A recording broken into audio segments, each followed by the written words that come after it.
As a former chairman for 10 years of the Fire and Emergency Services Caucus here in the House, I think we're missing the point on some of our issues with fire.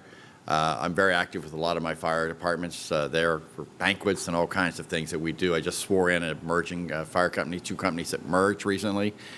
We talk about retention, and I really think that's missing the issue, because those that are leaving are those who are my age, who are aging out, just like baby boomers are with a lot of companies. I really think we have to focus on recruitment.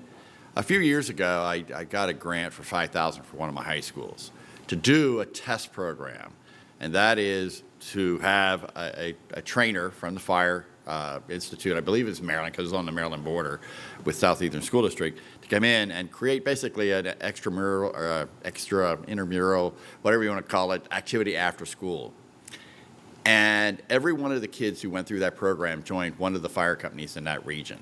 Every one, and they're all still there today. I think we're waiting too long to recruit people. You can't recruit kids, men and women, when they come out of college. If you're waiting till they come out of college, you have lost them. They're paying off their debts. They're looking for a job. They're going to a new community in some cases that they didn't grow up in.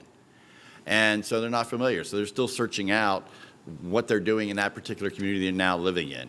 I believe it's important for us to put more efforts into recruiting kids in high school so that they're aware of what's going on in the local community, so that when they come back, they're going to have that same commitment they had before they left. But if we wait till they come back from school, we're missing an opportunity.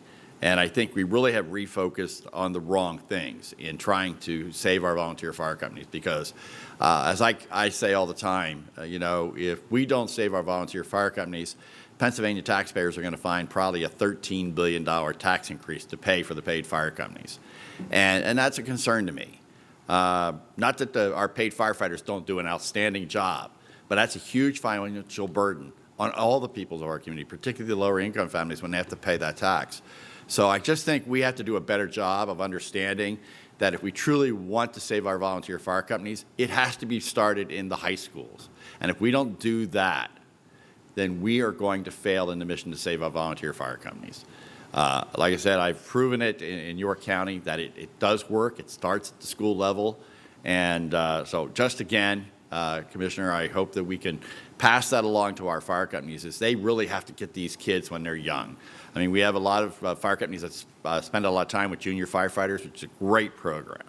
But I think we also have to focus more on getting more kids involved in that program.